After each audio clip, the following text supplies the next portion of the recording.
Hello guys, now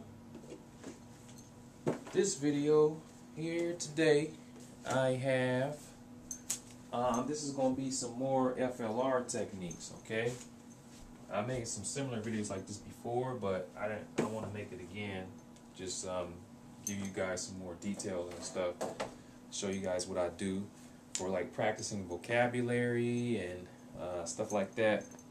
So I'm basically going to use this book I took. Like, this is from a story I got from this Hmong book. It's the a baby duckling in a chicken's world. So I just kind of took the story from here, and basically what I've done is I just like anytime you have a story, it could be either a story or a dialogue from a Teach Yourself book. And I've used the Teach Yourself book before to show you guys how to do it. You be creative with the stuff there, and like just kind of use those vocabulary with those constructions. And that's basically what I'm going to do here.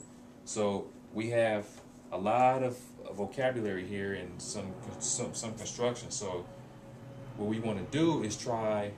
Okay.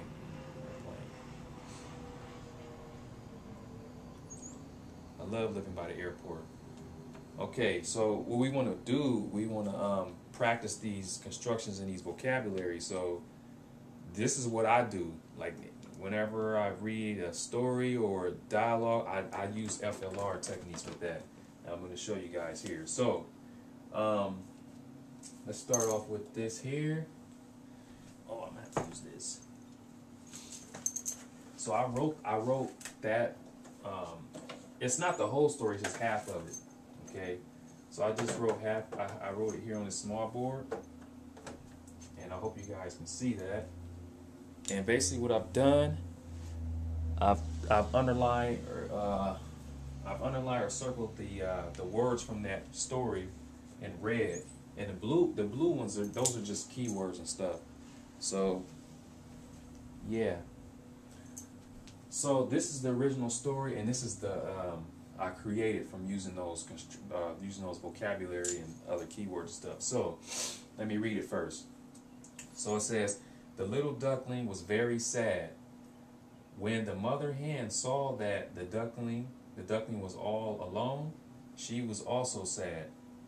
Come with me, said Mother Hen. I will help you find food elsewhere. As the mother hen led the way, she told the duckling that there were a lot of worms down by the stream.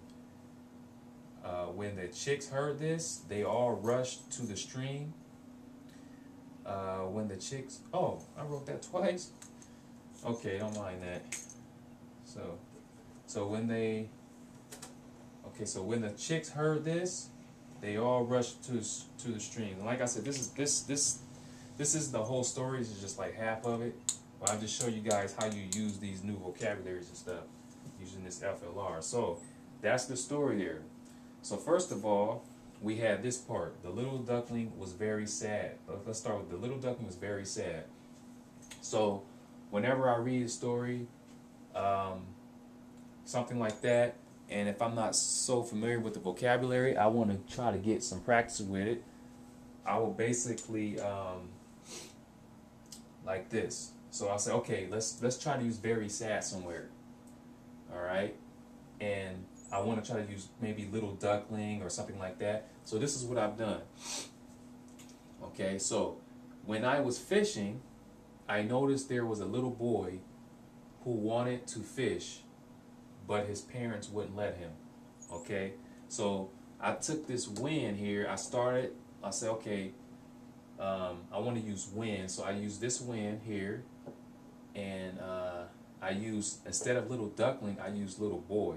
So it's like I made up a story, and you guys can do this not only for practicing vocabulary. Like, I would do something like this when I make my video. I'll make like certain video and just make something up like that and say, okay, I want to use this vocabulary in this way, I want to use it in that way, to practice that way. So there are like a lot of ways you can practice this stuff. So I noticed this is a keyword. I just threw that in there. Okay, I was thinking like, okay, maybe I could throw a notice in there. So I noticed there was a little boy. So instead of using little duckling, I used little boy. So, little boy who wanted to fish. You see? Now, I made this up. Who wanted to fish? In the story, it didn't talk about fishing. I had to make something else. Like, okay, if I talk about a little boy who wanted to fish, but his parents wouldn't let him. So, but is a key word. I use that, and I just made up that his parents wouldn't let him fish. Okay?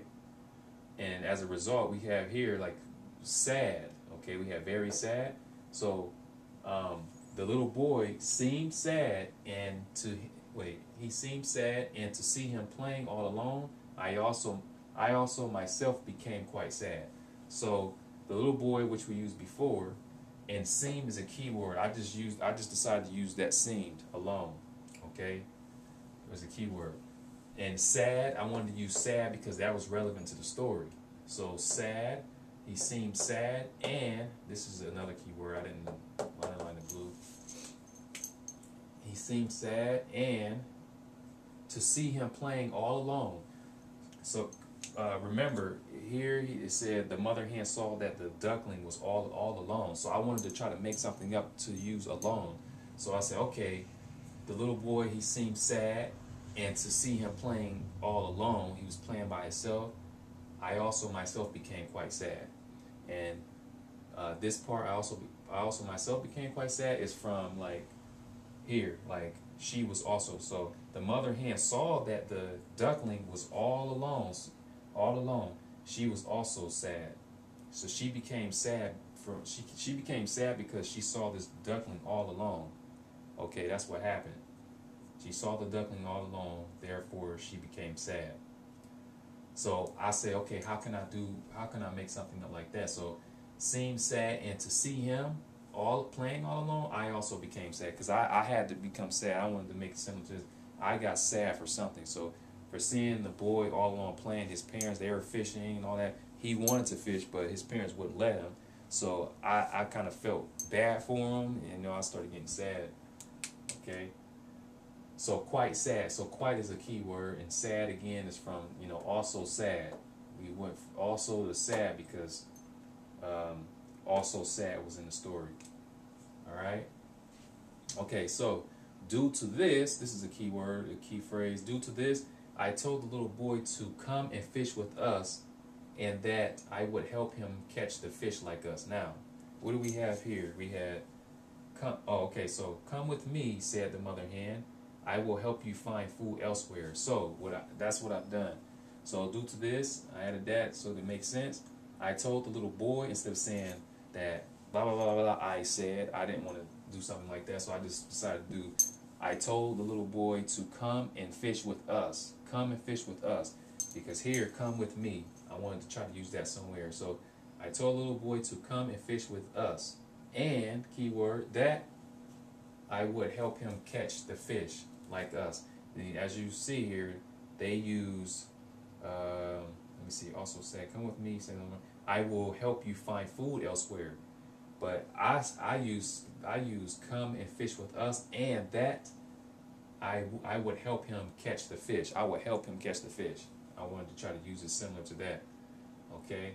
Like us. This is actually some keyword here, similar to someone.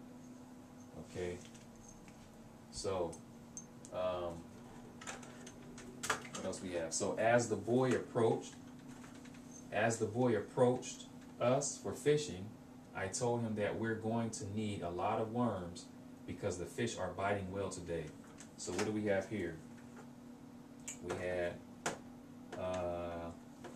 as the mother hen led the way, she told the duckling that there were a lot of worms down by the stream. So, as the mother hen led the way, and I have here, as the boy approached, as he was approaching us to come fishing, you see, as the boy approached for fishing, I told him that we were going to need a lot of worms. So, as the mother hen led the way, she told the duckling that there were a lot of worms. See, she told the duckling that there were a lot of worms down by the stream. So I wanted to try to make something relevant to that.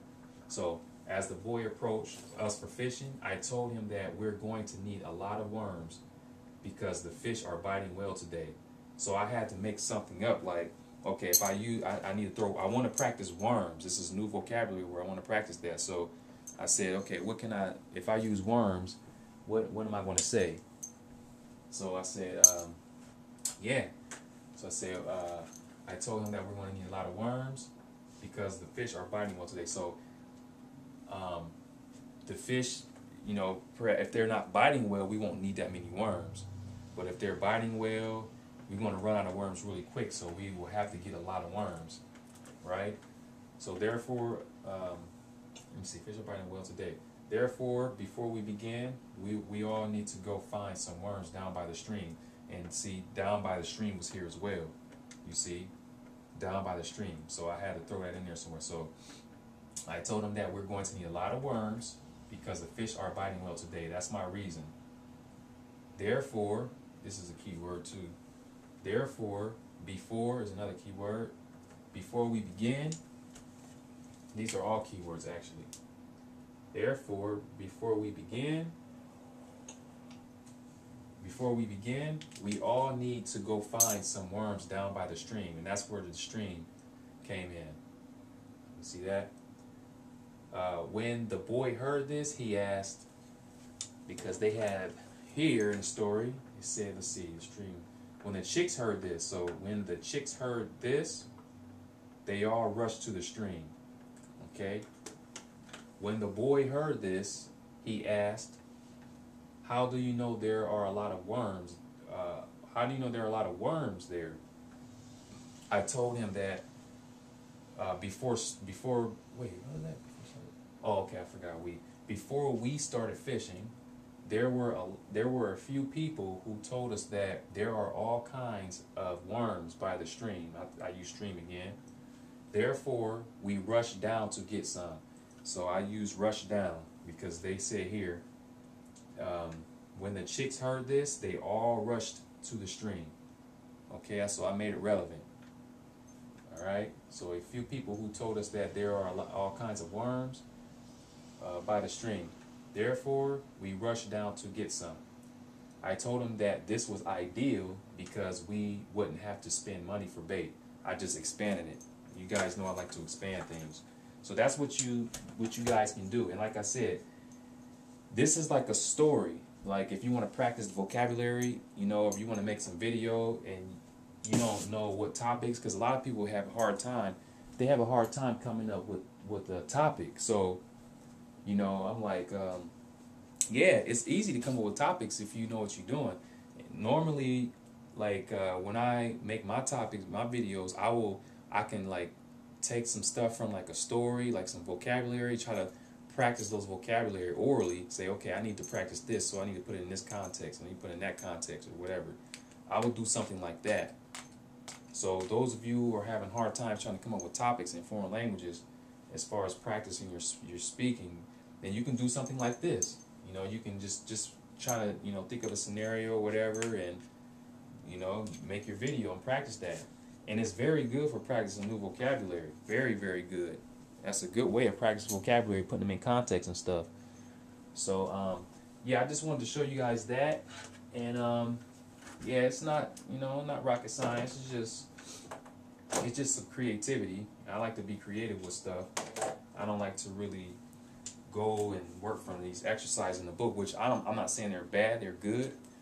But I like to get into more depth because it's kind of limited. I don't want to limit myself when it comes to practicing, like, you know, having these type of exercises. So, yeah, this is what you guys can do. This is my technique, how I go about doing that. And I will take a story, I'll take half of a story, and I'll turn it around. I'll make my own context out of it. You know, I'll take that vocabulary from there and put it in my own context. So, yeah, that's going to conclude this video. That's pretty much it. And let me know what you guys think. And I would like to hear you guys' techniques. What do you guys do for practice vocabulary and stuff and construction? So, yep, that's pretty much it for this video. And thanks for viewing. And I look forward to you guys' comments.